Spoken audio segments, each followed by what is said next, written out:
Führer empfing den Großmufti von Jerusalem, einen der einflussreichsten Männer des arabischen Nationalismus. Der Großmufti ist das religiöse Oberhaupt der Araber in Palästina und gleichzeitig deren oberster Richter und Finanzverwalter. Wegen seiner nationalen Haltung verfolgten ihn die Engländer erbittert und setzten auf seinen Kopf einen Preis von 25.000 Pfund aus. Auf abenteuerlichen Wegen gelangt er über Italien nach Deutschland. On l'appelait le Mufti. Son nom était rarement cité. Il était le Mufti. Et notre ennemi juré. La seule mention du nom de Hadj Amin al-Husseini, surnommé le glaive de l'islam, faisait trembler le pays, car il avait une réputation sans tache. Pour un enfant juif, le mot Mufti était synonyme de haine, de destruction, de mort et d'assassinat. Quiconque portait le titre de Mufti pouvait l'utiliser pour servir ses propres intérêts. Mais lui se voyait plus grand encore que son titre. Il était réellement le grand Mufti.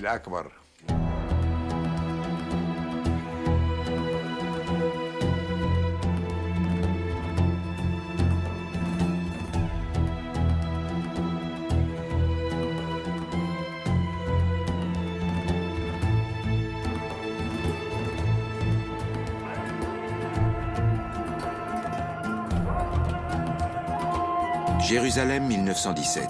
La Palestine est sous domination ottomane. Comme la plupart des Arabes, le jeune Muhammad Amin al-Husseini déteste les Turcs. Issu d'une grande famille de Jérusalem, il rêve d'une Arabie libre. Pour se débarrasser de l'occupant, les Arabes combattent aux côtés des Britanniques, qui leur promettent en échange la liberté et l'indépendance. Au mois de décembre, le rêve de Muhammad semble se réaliser. Les Britanniques s'emparent de Jérusalem.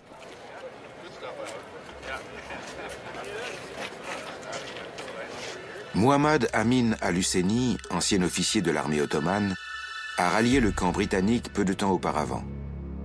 Depuis, il combat les Turcs et leurs alliés allemands, dont des centaines sont faits prisonniers par les Britanniques.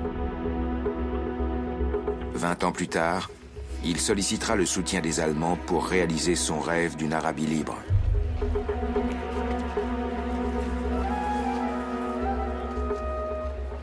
Londres ne tient pas sa promesse et reste en Palestine. Les Arabes se sentent trahis. Les Britanniques sont les nouveaux maîtres de Jérusalem.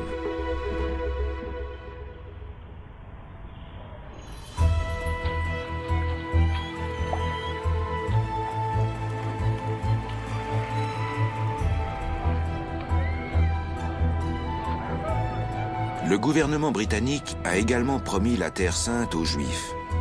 Ces derniers sont autorisés à revenir en Palestine, leur patrie originelle. Affluents d'Europe par milliers, les colons construisent des villages et des villes modernes comme Tel Aviv. Ils achètent les terres nécessaires à leur implantation. Les grands propriétaires terriens arabes s'enrichissent encore davantage. Le clan des Husseini n'est pas le dernier à en profiter.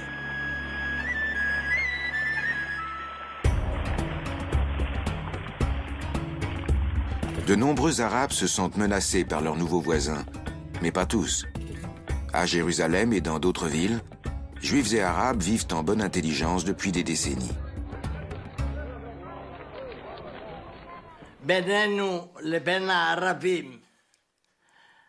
Les relations entre nous et les Arabes étaient bonnes. Ils nous vendaient des légumes et des fruits. Jusqu'à l'arrivée de ce Mufti, Arabes et Juifs s'entendaient bien.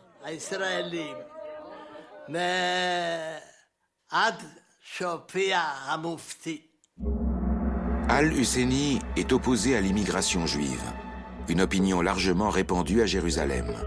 Politicien ambitieux et brillant orateur, il prêche en ville, mais aussi dans les campagnes.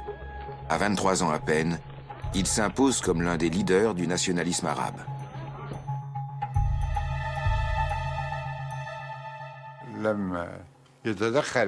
L'objectif politique de Hadj Amin al-Husseini n'était pas de monter les Arabes contre les Juifs ou l'inverse. Il se consacrait à la défense de son pays et des intérêts nationaux. Les Juifs ne cachaient rien. Leurs journaux annonçaient l'arrivée massive d'immigrants illégaux dans les ports de Tel Aviv ou de Haïfa. Ils célébraient leurs fêtes et chantaient leurs hymnes publiquement. Leur leader, dont le fanatisme n'a jamais faibli, exaltait le nom de Yerushalim, comme ils appelaient notre sainte ville d'Al-Quds. Ils chantaient Yerushalim est notre ville, Israël est à nous. Le pays aussi, ils ne l'appelaient plus Palestine, ils l'appelaient Israël.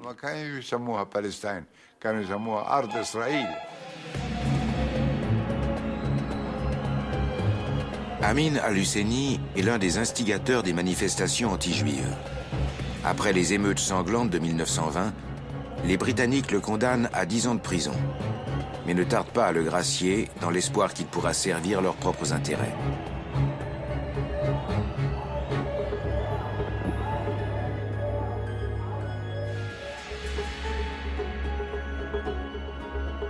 En 1921, il le nomme grand moufti de Jérusalem, malgré son jeune âge, 24 ans, et sa formation théologique plutôt rudimentaire. Outre le titre de grand moufti, Amin al-Husseini porte à présent le turban des théologiens et juristes, qui avaient distingué son père et son frère avant lui. De quoi faire honneur à une famille qui revendique une descendance directe du prophète Mahomet.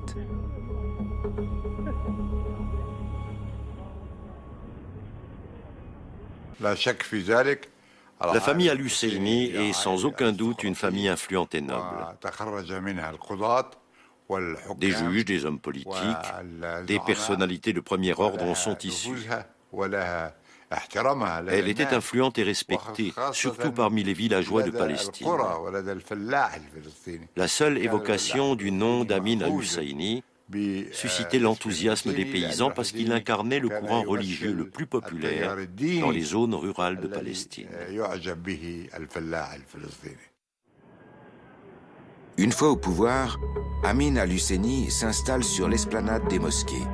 Rapidement, il nomme ses partisans à tous les postes clés. En 1931, il organise le Congrès mondial islamique.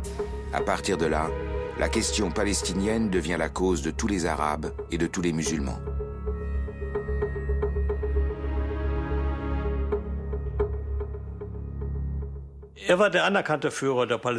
Il était le leader incontesté du peuple palestinien. Il était très populaire et il n'était pas corrompu. C'est surtout en cela qu'il faisait figure d'exception au sein de l'élite arabe de cette époque.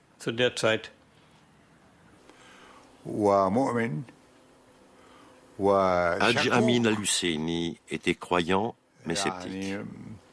À la manière du philosophe saint Thomas d'Aquin, pour qui penser, voir et être étaient intimement liés.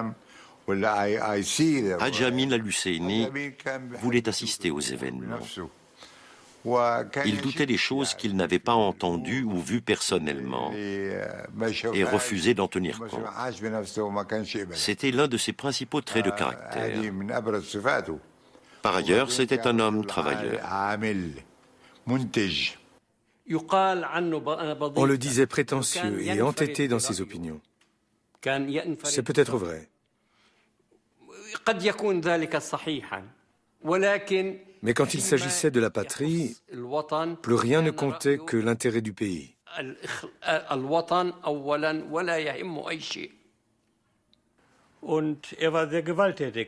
Il était très violent, cruel et impitoyable. Il a tué tous ses rivaux au sein de la société palestinienne. Il considérait toute opinion différente de la sienne comme une trahison et y répondait par la violence. Ce qui est sûr, c'est qu'il y a eu des assassinats, dont celui de Farhan Nashashibi. Je n'affirme rien, mais les gens disent qu'il a été l'une des victimes des luttes de pouvoir entre les Husseini et les Nashashibi. C'est peut-être vrai, c'est peut-être faux. En symbole d'opposition à l'immigration juive, Amin al-Husseini érige des lieux saints musulmans dans Jérusalem. Il rêve de diriger une grande Arabie et une Palestine débarrassée des Juifs. Je l'ai vu de loin, à la mosquée. Il incitait ouvertement à la haine contre les Juifs. Il avait un physique particulier. C'était un djinji, un rouquin, cheveux roux, cils roux, lèvres rouges, tout. Et il avait un grand charisme.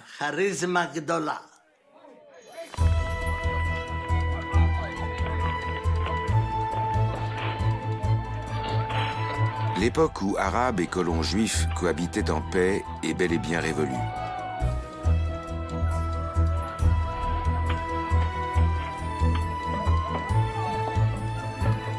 La méfiance s'installe. Des deux côtés, on délimite son territoire et on s'arme.